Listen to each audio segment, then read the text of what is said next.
कह रही हो तुम करण? कैसी बातें कर रहे हो? जब तुम्हें उर्वशी को दिया था तो दिल को यह तसल्ली थी कि तुम जिंदा हो, तुम्हें ममता मिल रही है वहां।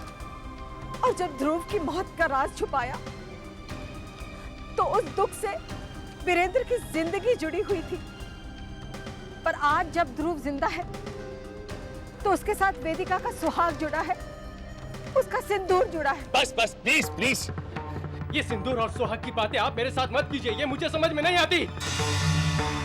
सीधी सीधी बात करता हूं।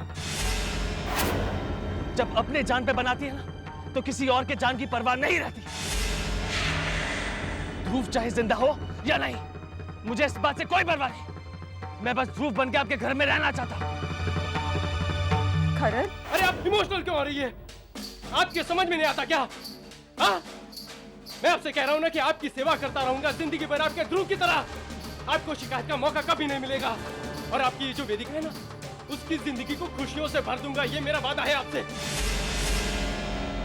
कैसे इंसान हो? एक माँ से अपने बेटे को भूलने के लिए कह रहे हो?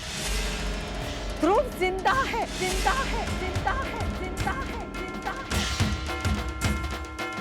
तुम उसकी जगह कैसे ले सकते हो? उसी तरह जैसे अब तक लेता है।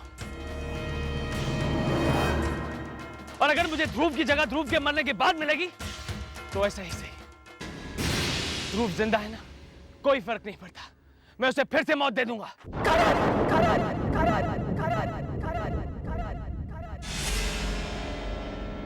खबरदार जो अपने मुंह से ऐसी बात निकाली। क्यों? चुप गए ना मेरी बात? मौत और जिंदगी देने वाला भगवान है।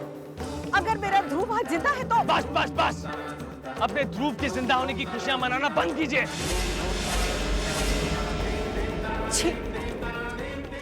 शर्म आ रही है मुझे आज कि मैंने तुम जैसे बेटे को जन्म दिया। वाह, तो अब मेरे इस दुनिया में आने पर शोक मनाया जा रहा है। कुछ देर पहले तक तो आपकी ममता कुछ और ही कहानियां सुना रही थी। जब माँ की ममता को छलनी किया जाएगा तो एक माँ का दिल रोएगा ना। बड़ी स्वार्थी है आपकी ममता। जब मेरी जरूरत पड़ी तो मुझे बुला लिया, और जब मैंने अपने बेटे होने का फर्ज निभाया उसका कुछ नहीं। और आज जब आपको मेरी जरूरत नहीं तो आप मुझसे मुंह मोड़ रहे हैं। नहीं, ये मुझे मंजूर नहीं। और जो तुम चाहते हो वो मुझे मंजूर नहीं। I don't care।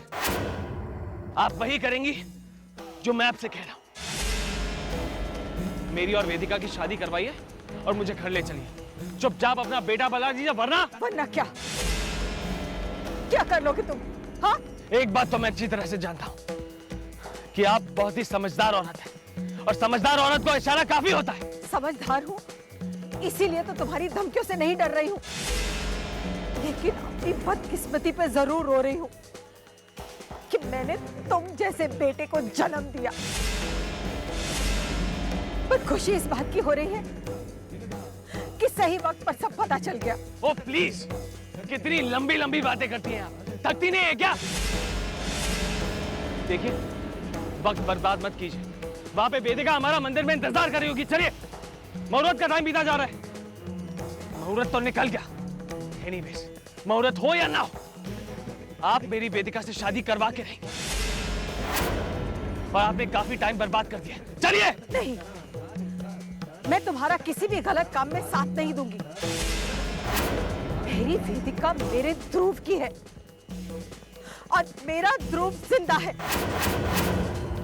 मैं तुम्हारी असलियत सबको बता दूंगी।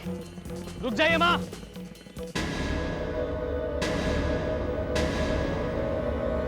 रुक जाइए कविता, वरना मैं आपको गोली मार दूंगा, गोली मार दूंगा, गोली मार दूंगा, गोली मार दूंगा।